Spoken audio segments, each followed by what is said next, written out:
Hello students, welcome back to this new session.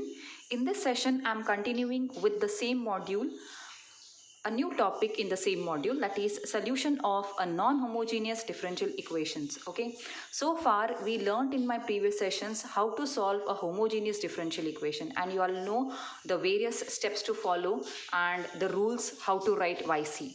So all you had to do is you had to just take the differential equation, replace capital D as d by dx and get the auxiliary equation. Once you get the auxiliary equation, find the roots of the auxiliary equation, and depending on the nature of the roots, you used to write YC. There are certain rules to follow to write YC. Those also we have discussed before. Now let us continue our solution for non-homogeneous differential equation. Any differential equation given in which is a non-homogeneous, let us see how to solve it. Okay, to solve it, you first have to understand that always the solution of a homogeneous differential equation will be represented by YC, that is the complementary function which we have discussed before. Okay, now what should be the solution for non-homogeneous differential equation? Always remember, the solution of a non-homogeneous differential equation consists of two parts. One is called the complementary function YC and the other is called the particular integral YP. Okay, let us discuss these two things in detail. For that, I am considering a second order linear differential equation in just for an explanation that can be continued or that can be generalized for other higher order differential equations. So let us consider a second order non-homogeneous differential equation. Say d square y by dx square plus a1 into dy by dx plus a2 into y is equal to phi of x. Okay, now as you see, this is a second order linear differential equation where this a1 and a2 are constants, and look at this, you are having a phi of x which is not, means this complete equation is not equated to 0. You have a function of x over here. Okay, so how do you solve such an equation? So I told you the solution of this differential equation is same as the homogeneous only, but you need to work for another part, that is YP. Okay, so first let us rewrite this equation in the standard form by replacing. Now let us rewrite this equation in the standard form. Like you can write this as, by now you should be used to this. Okay, d square. Now by now you should be used to this, that is d square plus a1d plus, plus a2 of y is equal to phi of x. Okay, now as you see, this part, the left hand side, looks as same as for homogeneous. Right hand side, it is not equated to 0, it is some phi of x. So what you do is, you just consider the bracket. Okay, so to work for YC, how you used to do? You should just consider the bracket and write the auxiliary equation, is it? Here also you will do the same thing. Means the first part or the half part of the solution of non-homogeneous differential equation is same as the solution for homogeneous differential equation. So that should not be an issue at all. Okay, so just you have to consider the bracket, write the auxiliary equation for this differential equation, that is a is equal to m square plus a1 into m plus a2 is equal to 0. Just you have to consider the bracket, replace every d by m equated to 0. This is your required auxiliary equation. Okay, now using the solution, I mean you have to work for the roots of this equation. Say you got the roots m1 and m2. Okay, so you got the roots, say m1 and m2, and you wrote the respective YC for that depending on the nature of the roots. Okay, this is just the complementary function CF. Okay, for the non-homogeneous differential equation. Okay, this is a non-homogeneous differential equation. For that you are just written half solution of it, not the complete solution. The complete solution of non-homogeneous differential equation consists, it will be something like this: GS is equal to the general solution of non-homogeneous differential equation. It will be something like this: the general solution GS is equal to YC plus YP. Now this part you already know. Yes, now let us discuss how to work for YP. For discussing what is how to write YP, I will once again consider this equation. I am calling this as equation 1. I am calling this as equation 2. Okay, look at this. Now equation 2, once again I can write. Now since this bracket represents a function of D, Okay, so I will write it as f of d of y is equal to phi of x. Okay, now from here to work for this yp means particular integral it is called. Okay, so what you have to do is you have to separate your p from here, y from here, and call it as yp is equal to, okay, this equation, the same equation, the second equation. What I am doing is I am replacing that bracket, since it is representing a function of d, I am replacing it as f of d. Okay, or you just take the bracket, the complete bracket to the denominator of the right hand side. Okay, you can get that same way. Okay, so you are just going to separate your y from equation 2. Look at this, I'm just repeatedly saying this. You have to separate your y from equation 2 after you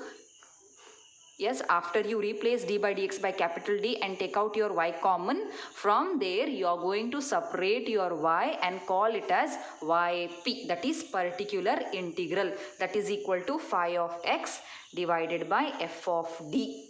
In this case f of d is d square plus a1 into d plus a2. Okay, now let us discuss when this d comes in the denominator, how it will be or what it is. Okay, so this is our yp actually. So no matter which order differential equation you are considering, your yp will be this way. Okay, now let us go in depth. What do you mean by a function of x divided by the operator d? Okay, so see here, as we discussed before, this d represents d by dx, which is the differential operator. I can call this as differential operator. What do you say? Because d by dx is differentiation. Differential operator. Okay, if this d is differential operator, can anyone tell me what should be 1 by d? If this is differential operator, then 1 by d will be the inverse differential operator for this, is it not? 1 by d should be integration. This must be inverse differential operator. Yes or no? Inverse differential operator. Or in other sense, or in other terms, I can call it as integral or integration, integral operator. Okay, means if 1 by d is one single integration, what should be 1 by d square? It will be double integration. Yes or no? It is nothing but 1 by d into 1 by d. Or 1 by d is one single operator, 1 by d is another single integral operator, is it not? So it will be double integration. So I hope it is clear to you. Okay, so whenever 1 by d comes, it will be integration of it. Okay, if it is d square 1 by, yes. Now how do you solve an equation something like this? Okay, for that we will have again some more important discussions to do. Okay, so let us continue with that. I hope up till here everything is clear to all of you. What you have to do is, yes, as I told you right from the beginning, consider any non-homogeneous differential equation. You are going to do it the same way what we have done before for homogeneous, that is this part of it is same. Okay, only this phi of x is not equated, it is not 0, there is some function of x, you are going to retain it as it is, and just refer this bracket, write your auxiliary equation, get the roots of the auxiliary equation, write your yc, that is complementary function. That half solution of a non-homogeneous differential equation is done there itself. Then afterwards, from the second equation, equation 2, you are going to separate your y and call it as yp. I will write here, it is called particular integral. Okay, and make a note, this particular integral will not have any arbitrary constants. Like in yc we had some arbitrary constants attached, you have seen before. Yes, while writing yc or complementary function, we used arbitrary constants, but when it comes to the point when we are working for yp, you need not use any arbitrary constant. You get a complete integral, you have to work for this integral which is independent of arbitrary constants. You are not supposed to add any arbitrary constant at the end of the solution. Okay, so this is how we are going to work for it. Okay, let us now understand in detail how to work for this yp is equal to phi of x divided by f of d. How to work for this? Okay, let us continue our discussion with this now. Now let us continue with the discussion for how to work for yp, which will be of this form. Yp is equal to some function of x will be there divided by a function of d will be there. Okay, now in your syllabus, yp, the particular integral of only 3 types is mentioned. Okay, when phi of x, so it all depends how to work for this yp particular integral. It all depends on this phi of x. It all depends on how your phi of x is given to you. Okay, if it is a function of sine x, or if it is a exponential function, or if it is a trigonometric function, or if it is polynomial in x. Okay, so these are only 3 types that you will be learning in your syllabus. It's clearly mentioned that if phi of x is e to the power ax, exponential type where a is constant, okay, or phi of x, it can be sine of ax or cos of ax. Inverse differential operator method, only 3 types they have mentioned for you. Okay, so phi of x is equal to polynomial in x, polynomial in x. Okay, these are only 3 types that you will be working for yp. Problem solve only these 3 types is mentioned in your syllabus, and the method which we are applying for this, that yp is equal to phi of x divided by f of d, this is called inverse differential operator method. This by inverse differential operator method, inverse differential operator method. That is why I gave you what do you mean by 1 by d. 1 by d is inverse differential operator. Okay, so 1 phi of x divided by f of d, when we are working, it is called inverse differential operator method. Okay, so using this method, only 3 types you have to work in your syllabus. One is e to power ax, that is exponential function will be given, or it will be sine ax or cos ax, or any polynomial in x, okay, of any degree. In that case, how to work? So let us step by step work for these type of problems in my coming sessions. Okay, so before going to the problems, I just want to give you a theory in the sense, let's have a little discussion. When e to the power ax is appearing as phi of x, then how to work for yp. When sine ax or cos ax is appearing, how to work for yp. When polynomial of x is appearing, how to work for yp. Okay, I'll just give a small this, referring that you can easily solve all your problems. Okay, so let us continue here. Now suppose you are given with the differential equation, or you are having a differential equation where the right hand side, that is phi of x, is an exponential function e to the power ax. It is an exponential function e to the power ax, and you have to work for a particular integral. Okay, so say that differential equation is f of d into y is equal to e to the power ax. So obviously you will write your yp as e to the power ax divided by f of d. Okay, you will get it something like this. All you have to do here is, in this case, whenever exponential function is appearing, you are going to replace, to work for yp, you are going to replace every d, replace d by a. Now what is that a? A is the coefficient of x from the numerator. Yes, this is the simple rule that you have to follow. What is that? To work for yp, whenever you are given with exponential function on the right hand side of a non-homogeneous differential equation, what you are going to do for yp? Yes, write your yp as this way, like I have told you in my discussion before, and your yp will be this. Okay, now to work for this value, you just replace every d by a. Yes, now what is this a? A is the coefficient of x, that is written in the exponential form. This is your a. Okay, so it will be e to the power ax divided by f of a you will get, provided f of a should not be 0. Okay, should not be 0.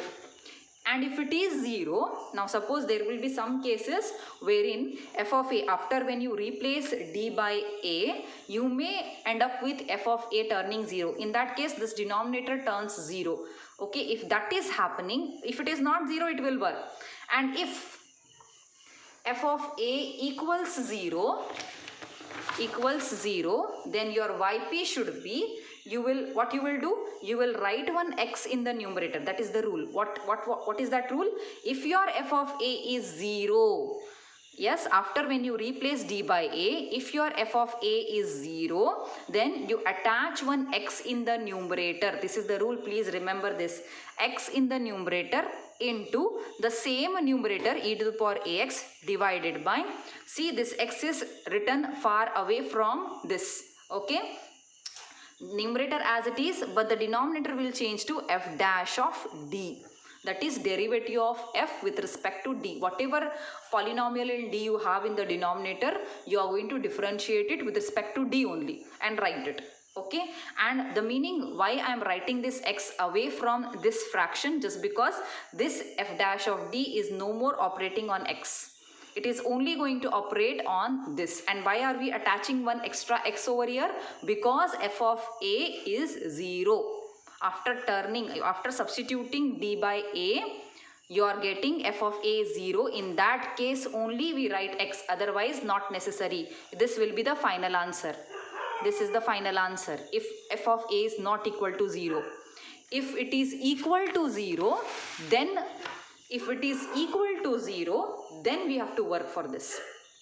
I hope it is clear to all of you. Okay, so now let us, yes, now again in this we put f dash of a, again replace d by a here to work further. Same, because a inverse differential operator is there in the denominator, and yes, you have to work for this f dash, replace d by a again. You replace every d by a, provided f dash of a should not be 0. If it is not 0, this will be the final answer. That is x into e to the power ax divided by f dash of a. This will be the final answer. In case if it is 0, we continue the process until, that is replacing, that is we continue it like this again. Yp is equal to, if, now in case I'll write it here, if again f dash of a is equal to 0, if it is 0, if it is not 0, this will be the final answer, done. Okay, but if in case, yes, this I'll write it here, provided f dash of a not equal to 0, this will be the final answer. If it is equal to 0, then your yp will be, once again, already one x was there, now one more x you will add, attach, multiplied, so it will be x square e to the power ax into divided by f double dash of d. Already f dash of d was there, so now this time it will be, once again you are going to differentiate the denominator with respect to d, the same thing, and you continue it until you end up not getting 0 in the denominator. Okay, you should not get 0 in the denominator. Until there you are going to continue the same process. Okay, this will be the writing, or this will be the working procedure to work for yp whenever an exponential term is appearing on the right hand side of a non-homogeneous differential equation. Okay, I'll repeat it. Look at this. If you are having phi of x is equal to e to power ax, then it might, some differential equation, non-homogeneous differential equation will look something like this. Now already you have learned how to work for yc, it's not a problem, but when it comes to yp, how to, we are actually discussing for yp. Okay, so you are going to write your yp as the right hand side divided by f of d, that is e to power x divided by, get this to the denominator. Done. Now whenever exponential term is appearing, the rule is what? You are replacing every d by a. Replace d should be turned to a, that is e to power ax divided by f of a you will get. This is the only solution. This will be the solution only when f of a is not equal to 0. In case if it is equal to 0, then this work we have to do. What is that? Yp will be x into e to power x divided by f dash of d. E to power x, one extra x will write into the numerator as it is, but denominator will be differentiated with respect to d, writing it as f dash of d. Now to work for this, once again you replace every d by a. Okay, now here also if you do, it will be x as it is, e to power x divided by f dash of a you will get. I hope it is seen there properly. Yeah, now this will be the case only when f dash of a is not equal to 0. If it is again equal to 0, you continue the same process that we have done before. Okay, this is the complete way of writing the solution, and this process we continue doing until we end up not getting a 0 in the denominator. Okay, we should not get 0 in the denominator. If you are getting it, we continue the same process. So there comes a point where you get a constant after differentiating so long. So that time will end up there itself. Okay, so writing the required number of x in the numerator. Okay, so only for second type when 2 times it is happening, I have explained it here. Okay, so in problems you may have certain problems where it will continuously be 0 in the denominator. That time we'll see what to do. I'll show you in problems, it will be more clear to all of you. Okay, this is how you are going to solve whenever an exponential term is appearing on the right hand side. Okay, continue in my next session with some other phi of x, that is when what you should do when sin ax or cos ax is appearing on the right hand side. We'll discuss in my next session. Till then, thank you.